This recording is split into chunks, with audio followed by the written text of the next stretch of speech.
Le livre des Juges, chapitre 20. Tous les enfants d'Israël sortirent depuis Dan jusqu'à Beer-Shéba et au pays de Galaad, et l'assemblée se réunit comme un seul homme devant l'Éternel à Mitzpa. Les chefs de tout le peuple, toutes les tribus d'Israël se présentèrent dans l'assemblée du peuple de Dieu, 400 000 hommes de pied tirant l'épée. Et les fils de Benjamin apprirent que les enfants d'Israël étaient montés à Mitzpa. Les enfants d'Israël dirent, « Parlez, comment ce crime a-t-il été commis ?» Alors le Lévite, le mari de la femme qui avait été tuée, prit la parole et dit, « J'étais arrivé avec ma concubine à Gibéa de Benjamin pour y passer la nuit. Les habitants de Gibéa se sont soulevés contre moi et ont entouré pendant la nuit la maison où j'étais. Ils avaient l'intention de me tuer et ils ont fait violence à ma concubine et elle est morte. J'ai saisi ma concubine et je l'ai coupée en morceaux et je les ai envoyés dans tout le territoire de l'héritage d'Israël, car ils ont commis un crime et une infamie en Israël. Vous voici tous, enfants d'Israël, consultez-vous et prenez ici une décision. » Tout le peuple se leva comme un seul homme en disant, « Nul de nous n'ira dans sa tente et personne ne retournera dans sa maison. Voici maintenant ce que nous ferons à Gibéa. Nous marcherons contre elle d'après le sort. Nous prendrons dans toutes les tribus d'Israël 10 hommes sur 100, 100 sur 1000 et 1000 sur 10 000. Ils iront chercher des vivres pour le peuple afin qu'à leur retour on traite Gibéa de Benjamin selon toute l'infamie qu'elle a commise en Israël. » Ainsi tous les hommes d'Israël s'assemblèrent contre la ville, unis comme un seul homme. Les tribus d'Israël envoyèrent des hommes dans toutes les familles de Benjamin pour dire « Qu'est-ce que ce crime qui s'est commis parmi vous ? Livrez maintenant les gens pervers qui sont à Gibéa afin que nous les fassions mourir et que nous ôtions le mal du milieu d'Israël. » Mais les Benjamites ne voulurent point écouter la voix de leurs frères, les enfants d'Israël. Les Benjamites sortirent de leur ville et s'assemblèrent à Gibéa pour combattre les enfants d'Israël. Le dénombrement que l'on fit en ce jour des Benjamites sortis des villes fut de 26 000 hommes tirant l'épée, sans compter les habitants de Gibéa, formant 700 hommes d'élite. Parmi tout ce peuple, il y avait 700 hommes d'élite qui ne se servaient pas de la main droite. Tout cela pouvait, en lançant une pierre avec la fronde, viser un cheveu sans le manquer. On fit aussi le dénombrement des hommes d'Israël, non compris ceux de Benjamin, et l'on en trouva 400 000 tirant l'épée, tous gens de guerre. Et les enfants d'Israël se levèrent, montèrent à Béthel et consultèrent Dieu en disant, « Qui de nous montera le premier pour combattre les fils de Benjamin ?» L'Éternel répondit, « Juda montera le premier. » Dès le matin, les enfants d'Israël se mirent en marche et ils campèrent près de Gibéa. Et les hommes d'Israël s'avancèrent pour combattre ceux de Benjamin, et ils se rangèrent en bataille contre eux devant Gibéa. Les fils de Benjamin sortirent de Gibéa, et ils étendirent sur le sol ce jour-là 22 000 hommes d'Israël. Le peuple, les hommes d'Israël, reprirent courage, et ils se rangèrent de nouveau en bataille dans le lieu où ils s'étaient placés le premier jour. Et les enfants d'Israël montèrent, et ils pleurèrent devant l'Éternel jusqu'au soir. Ils consultèrent l'Éternel en disant, « Dois-je m'avancer encore pour combattre des fils de Benjamin, mon frère ?»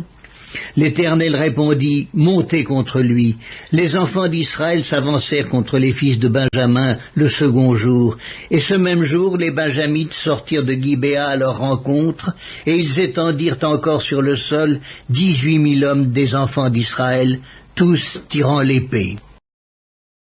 Tous les enfants d'Israël et tout le peuple montèrent et vinrent à Béthel. Ils pleurèrent et restèrent là devant l'Éternel. Ils jeûnèrent en ce jour jusqu'au soir, et ils offrirent des holocaustes et des sacrifices d'action de grâce devant l'Éternel. Et les enfants d'Israël consultèrent l'Éternel. C'était là que se trouvait alors l'arche de l'alliance de Dieu, et c'était Phiné, fils d'Éléazar, fils d'Aaron, qui se tenait à cette époque en présence de Dieu. Et ils dirent, Dois-je marcher encore pour combattre les fils de Benjamin, mon frère, ou dois-je m'en abstenir? L'Éternel répondit, montez, car demain je les livrerai entre vos mains. Alors Israël plaça une embuscade autour de Gibéa. Les enfants d'Israël montèrent contre les fils de Benjamin le 3e jour, et ils se rangèrent en bataille devant Gibéa, comme les autres fois. Et les fils de Benjamin sortirent à la rencontre du peuple, et ils se laissèrent attirer loin de la ville. Ils commencèrent à frapper à mort parmi le peuple, comme les autres fois, sur les routes, dont l'une monte à Béthel et l'autre à Gibéa par la campagne, et ils tuèrent environ 30 hommes d'Israël. Les fils de Benjamin disaient, « Les voilà battus devant nous comme auparavant. » Mais les enfants d'Israël disaient, « Fuyons et attirons-les loin de la ville, dans les chemins. » Tous les hommes d'Israël quittèrent leur position et se rangèrent à Baal-Tamar. Et l'embuscade d'Israël s'élança du lieu où elle était, de Mahar et Gibéa. 10 000 hommes choisis sur tout Israël arrivèrent devant Gibéa. Le combat fut rude et les Benjamites ne se doutaient pas du désastre qu'ils allaient éprouver. L'Éternel battit Benjamin devant Israël, et les enfants d'Israël tuèrent ce jour-là 25 100 hommes de Benjamin, tous tirant l'épée. Les fils de Benjamin regardaient comme battus les hommes d'Israël qui cédaient du terrain à Benjamin et se reposaient sur l'embuscade qu'ils avaient placée contre Gibéa. Les gens en embuscade se jetèrent promptement sur Gibéa, ils se portèrent en avant et frappèrent toute la ville du tranchant de l'épée. Suivant un signal convenu avec les hommes d'Israël, ceux de l'embuscade devaient faire monter de la ville une épaisse fumée. Les hommes d'Israël firent alors volte-face dans la bataille. Les Benjamites leur avaient tué déjà environ 30 hommes et ils disaient « Certainement les voilà battus devant nous comme dans le premier combat. » Cependant, une épaisse colonne de fumée commençait à s'élever de la ville. Les Benjamites regardèrent derrière eux. Et voici, de la ville entière, les flammes montaient vers le ciel. Les hommes d'Israël avaient fait volte-face, et ceux de Benjamin furent épouvantés en voyant le désastre qui allait les atteindre. Ils tournèrent le dos devant les hommes d'Israël et s'enfuirent par le chemin du désert. Mais les assaillants s'attachèrent à leurs pas, et ils détruisirent pendant le trajet ceux qui étaient sortis des villes. Ils enveloppèrent Benjamin, le poursuivirent, l'écrasèrent dès qu'il voulait se reposer jusqu'en face de Gibéa, du côté du soleil levant. Il tomba 18 000 hommes de Benjamin, tous vaillants. Parmi ceux qui tournèrent le dos pour s'enfuir vers le désert au rocher de Rimon, les hommes d'Israël en firent périr 5 000 sur les routes. Ils les poursuivirent jusqu'à Gidéom et ils en tuèrent 2 000. Le nombre total des Benjamites qui périrent ce jour-là fut de 25 000 hommes tirant l'épée, tous vaillants. 600 hommes qui avaient tourné le dos et qui s'étaient enfuis vers le désert au rocher de Rimon demeurèrent là pendant 4 mois.